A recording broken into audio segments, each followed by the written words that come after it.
हाय राम, ये क्या हुआ माला को?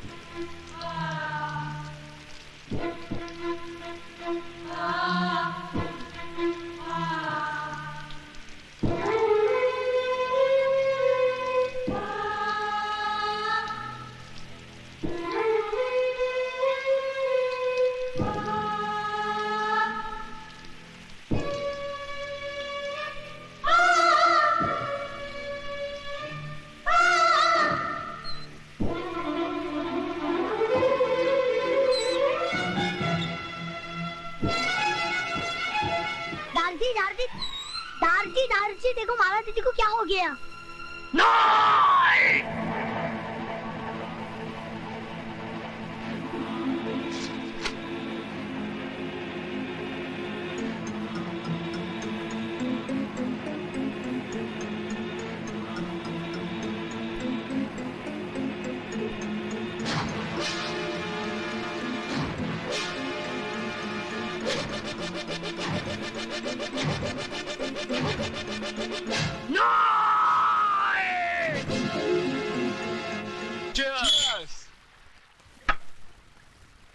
लो राज आ गया।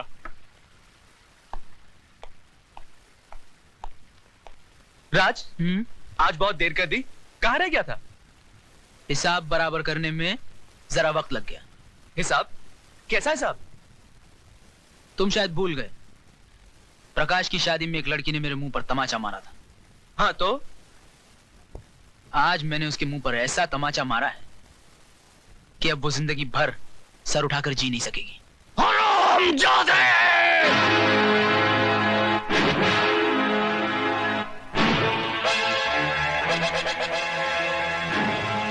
मेरी बेटी तो सर उठा के नहीं जी सकेगी, लेकिन मैं तो तेरे सर को ही नहीं रहने दूंगा।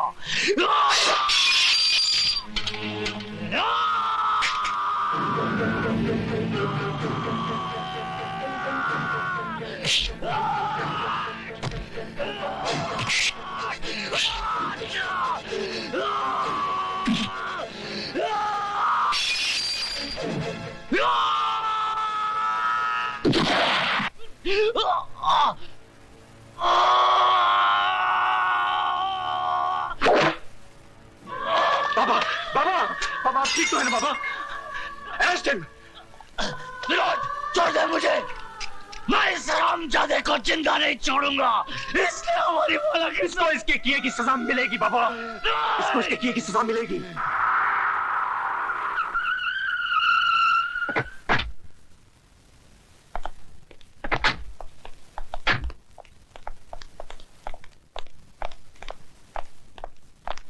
आइए।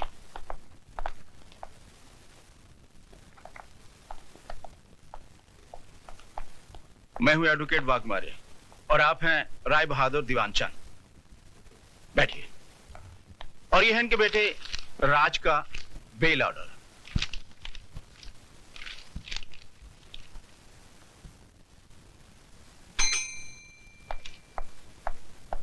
Yes sir. 324 वाले को ले आओ। Okay sir. चलो, साहब ने तुमको बुलाया। आइए राज साहब, आइए बैठिए।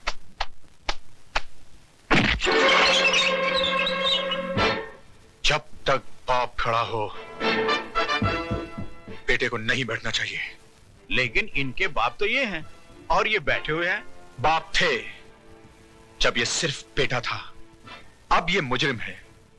कानून इसका बाप है। Just who do you think you are, Inspector Khan?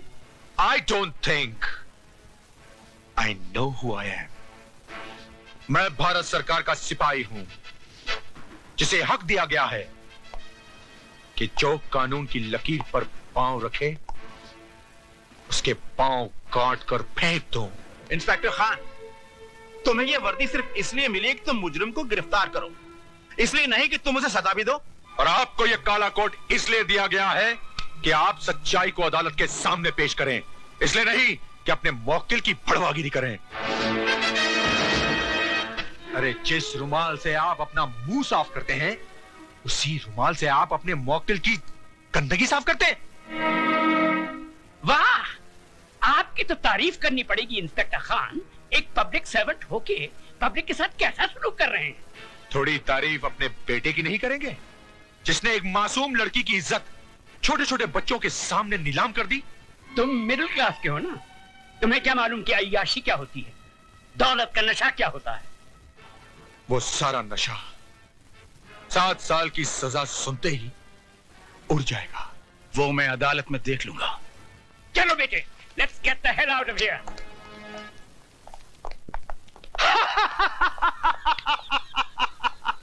राय बहादुर उस चीज का इस्तेमाल कभी नहीं करता है जिस पे एक भी दाग लग गया हो तो उठा के फेंक दो अपने बेटे को। इस पे भी तो दाग लग गया है, फेंक दो। फेंक दो राय बहादुर, उठा के फेंक दो अपने बेटे को। उठाकर फेंक दो राय बहादुर, फेंक दो अपने बेटे को।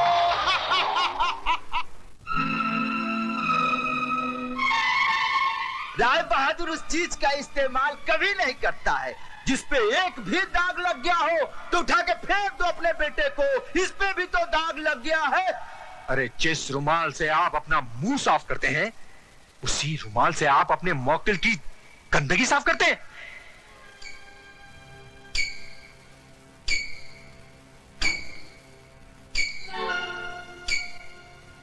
बड़ी मलिक, चाय। शर्म आती है हमें तुम्हें अपना बेटा कहते हुए। तुम्हारी इस जलील हरकत की वजह से एक 2 कौड़ी के पुलिस ऑफिसर ने हमसे जिस तरह बातें की हम ही जानते हैं। तुम्हें इस खानदान की इज्जत का ख्याल है कि नहीं? I'm sorry, Dad. सॉरी? तुम्हारे सॉरी कहने से इस हवेली पे लगे हुए दाग मिट जाएंगे क्या? अरे जवानी इतनी ही भड़क रही थी तो खरीद लेते उस चीज को, यूं ही मुंह मारने की क्या जरूरत थी? गुस्सा थूक दीजिए बाबूजी, बच्चा है, गलती हो गई। इस गलती की सजा जानती हो तुम? 7 साल इसे जेल में चक्की पीसनी पड़ेगी। इसकी आंखों की चमक और इसके गालों की लाली बुढ़ापे के अंधेरे में बदल जाएगी।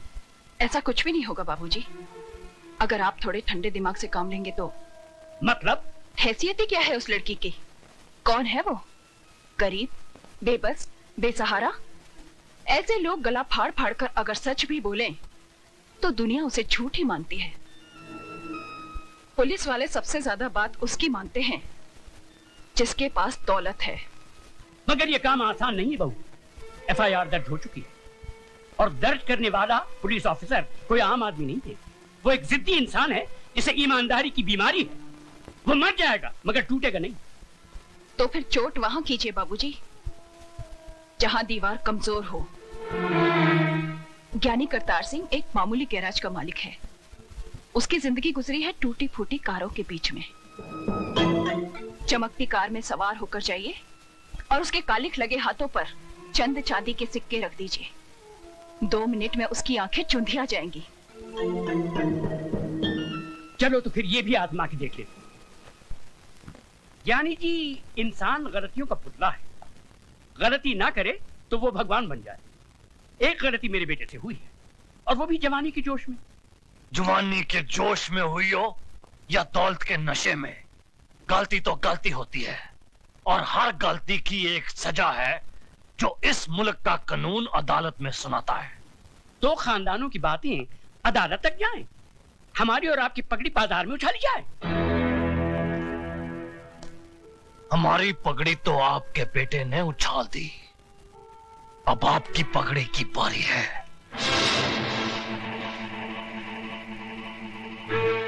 बरसों से मैं आपको जानता हूं। इस दुनिया में आपका कोई भी नहीं। इसीलिए आप औरों को अपना लेते हैं।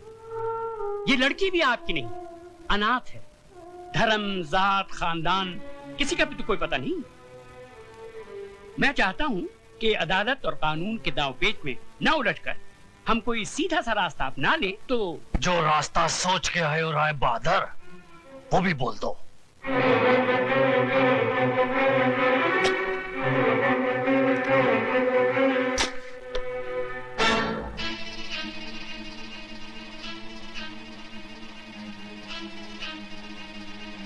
ये 2 लाख रुपए हैं।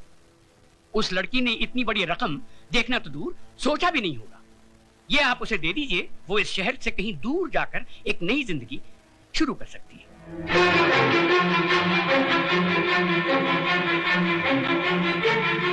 राय बहादुर, सुझाव तुम्हारा बहुत अच्छा है। जरा 1 मिनट यहीं ठहरना, जाना नहीं। 1 मिनट। हाँ,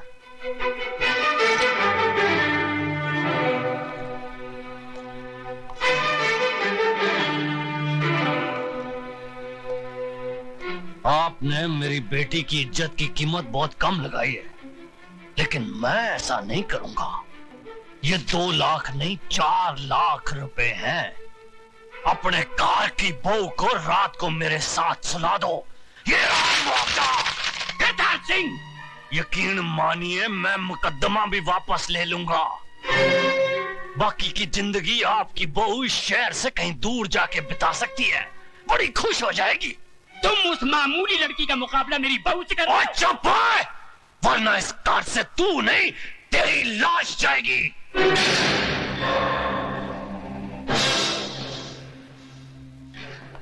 वो दौलत का जिन्ना जोर लगाना लगा ले।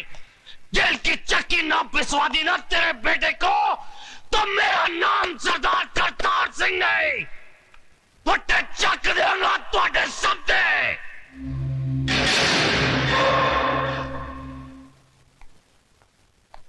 राय साहब, हिंदुस्तान की अदालतों में मुझे ज्ञान प्रकाश नहीं, माइक टाइसन के नाम से बुलाया जाता है। जिस तरह वो बॉक्सिंग रिंग में उतर के घूंसों की बौछार कर देता है, उसी तरह मैं अदालत में गंदे और अश्लील सवालों की बारिश कर देता हूं। आपके बेटे ने तो उसके कपड़े उतारने के लिए अपने हाथों का इस्तेमाल किया होगा, लेकिन मैं उसे अपने सवालों से नंगा करूंगा। रेप क्या है उसका मतलब मैं समझाऊंगा उसे। अदालत में जब बलात्कार का मुकदमा चलता है तो ऐसा लगता है कि यह अदालत नहीं, जिस्म बेचने का बाजार है, जहां औरत के जिस्म के हर उस हिस्से की बात होती है जिसे भगवान ने शर्म की मिट्टी से संवारा है। माला, तुम सुन रही हो ना? आप बोलते जाइए। जानती हो कैसे कैसे सवाल पूछे जाएंगे? जब तुम्हारा बलात्कार हो रहा था तो तुम्हारी साड़ी कहां थी? जांघों के ऊपर या जांघों के नीचे? ब्लाउज कहां था? बदन पे था या उतार लिया गया था? रेप करने वाले के हाथ तुम्हारी जांघों पर थे या तुम्हारे स्तन पर? चुप कर वकीला, चुप कर। अगर मेरी बेटी से ऐसे गंदे गंदे सवाल पूछे जाएंगे तो नहीं चाहिए मुझे इंसाफ। लेकिन मुझे चाहिए इंसाफ। क्या पूछेगा वो वकील? यही ना कि उस लड़के का हाथ कहाँ था, जांघों पर या छाती पर? छाती क्या होती है वो मैं उसे बताऊंगी। यह है छाती, जिसका दूध पीकर हर मर्द की छाती चौड़ी होती है। इसे कहते हैं स्तन।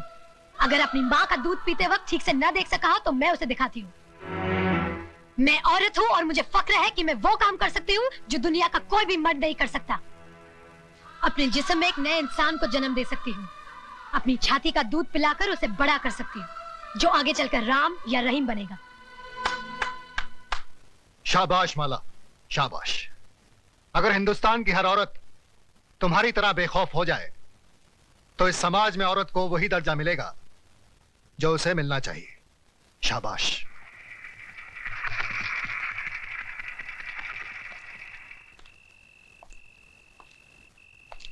प्रताप। अरे डैडी, आप अंदर आइए ना। नहीं, यही ठीक है। हमारे दामाद होकर भी तुम हमारे खिलाफ मुकदमा लड़ रहे हो। मैं आपके खिलाफ नहीं, जुर्म के खिलाफ लड़ रहा हूं। तुम जानते हो हमारा वकील कौन है? जानता हूं, मिस्टर ज्ञान प्रकाश, जो आज तक कोई भी मुकदमा नहीं हारा, लेकिन इस बार वो हारेगा।